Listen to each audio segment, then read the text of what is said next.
সুপারিশমালা দিয়েছে। আজকে অনেকদিন হয়ে গেল সরকার থেকে আমরা এটা বাস্তবায়নের কোনো উদ্যোগ দেখতে পাচ্ছি না। এই জন্য সরকারের কাছে আমরা দাবি জানাচ্ছি, আপনারা স্পষ্ট ডেট ঘোষণা করেন যে কোন দিন আপনারা আদেশটা জারি করবেন। এই আদেশটা অবশ্যই ডক্টর ইউনূস জারি করতে হবে। এই আদেশের মধ্যে পবিত্র সনদে যদি চুক্তি সাইন বসানোর কোনো পায়তারা করে, তাহলে বাংলাদেশের ছাত্র জনতা আবার মাঠে থাকবে এবং সেই সময়ে চুক্তির পদত্যাগ করতে হবে। বড় দল কোন যদি ছোট দলের কাছে প্রতীক বিক্রি করে, আপনার তাদেরকে ভোট দিবেন না। আমাদের সদস্য সচিব বলেছেন সংস্কারের বিষয়ে, তো আমি একটু সামারিটা বলে দিই। সেটা হলো, ঐক্যমত কমিশনে দুইটা ভাগ ছিল।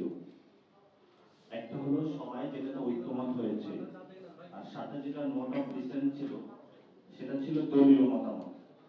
আমরা এনসিপির পক্ষ থেকে মনে করি দলীয় মতামত গণভোটে যাওয়া উচিত না। সবাই যেটাতে ঐক্যমত হয়েছে সেটাই গণভোটে যেতে হবে, এক নম্বর। দুই নম্বর জিনিসটা হলো, আপনারা জানেন ঐক্যমত কমিশন সুপারিশমালা দিয়েছে। আজকে অনেকদিন হয়ে গেল সরকার থেকে আমরা এটা বাস্তবায়নের কোনো উদ্যোগ দেখতে পাচ্ছি না। এই জন্য সরকারের কাছে আমরা দাবি জানাচ্ছি, আপনারা স্পষ্ট ডেট ঘোষণা করেন যে কোন দিন আপনারা আদেশটা জারি করবেন।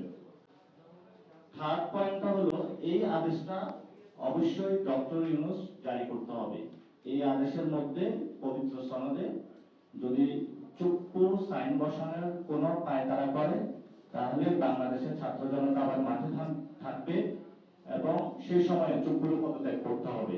এই জন্য ডক্টর ইউনূসের কাছে আহ্বান থাকবে যে আপনি আদেশ জারি করবেন, গণঅভ্যুত্থান ছাত্র জনতা আপনাকে বসিয়েছে, এটাতে আপনার স্ট্রিক্ট থাকতে হবে। আরেকটা বিষয় যেটা আমাদের সামনে এসেছে,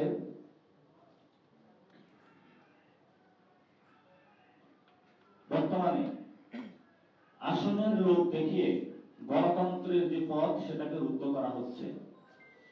বিভিন্ন ছোট ছোট দল যারা রয়েছে, এক দুইটা আসন দিয়ে গণতন্ত্রের যে পথ, বহুদলীয় গণতন্ত্রের যে সৌন্দর্য, সেটাকে বাংলাদেশে নষ্ট করা হচ্ছে, রুদ্ধ করা হচ্ছে। এবং আরপিওতে যে প্রত্যেকটি দল তার নিজস্ব প্রতীকে ইলেকশন করবে, সংস্কার কার্যক্রম ঐক্যমত হয়েছিল সবাই, সেটারই ভিত্তিতে নির্বাচন কমিশন থেকে এবং আইন উপদেষ্টার যে স্বাক্ষর, সেখানের মধ্য দিয়ে উপদেষ্টা মহলের একটি সিদ্ধান্ত এসেছে যে প্রত্যেকটা দল তার নিজস্ব প্রতীকে হলো নির্বাচন করবে। কিন্তু এই বহুদলীয় গণতন্ত্রকে বিনষ্ট করার জন্য আপনারা দেখেছেন একটি দল উঠে পড়ে লেগেছে। আমরা সেখানে বলি যে প্রত্যেকটা দলকে নিজস্ব প্রতীকে নির্বাচন করার জন্য তাদেরকে সুযোগ করে দিতে হবে এবং গণতন্ত্রের পক্ষে গণতন্ত্রকে গলা টিপে হত্যা করার জন্য যে প্রচেষ্টা চালানো হচ্ছে, আশা করি যে সরকার এবং সিভিল সোসাইটি, বাংলাদেশের যারা রাজনৈতিক বিজ্ঞজন রয়েছেন, তারা উদ্যোগ নেবেন, তারা এই অপচেষ্টাকে ঠেকিয়ে দিবেন। যেটা আরপিও অনুচ্ছেদ 20 যেটা অলরেডি হলো, এটা অনুমোদন হয়েছে, কিন্তু সেই জিনিসটা হলো সরকারের সাথে বার্গেন করে, সরকারকে প্রেশার ক্রিয়েট করে পিছনের দরজা দিয়ে এই অনুচ্ছেদ যে 20 নম্বর আরপিও রয়েছে সেটাকে পরিবর্তন করার জন্য একটি দল পায়তারা চালাচ্ছে। সেটা আমরা দেশবাসীর কাছে আহ্বান জানাচ্ছি যে যদি কোনো বড় দল কোনো যদি ছোট দলের কাছে প্রতীক বিক্রি করে, আপনারা তাদেরকে ভোট দিবেন না। কারণ বাংলাদেশে আসনে বিক্রি করে বড় দলগুলা ছোট দলকে একীভূত করে নিয়ে বাংলাদেশে তারা নিজেদের রাজতন্ত্র কায়েম করতে চায়।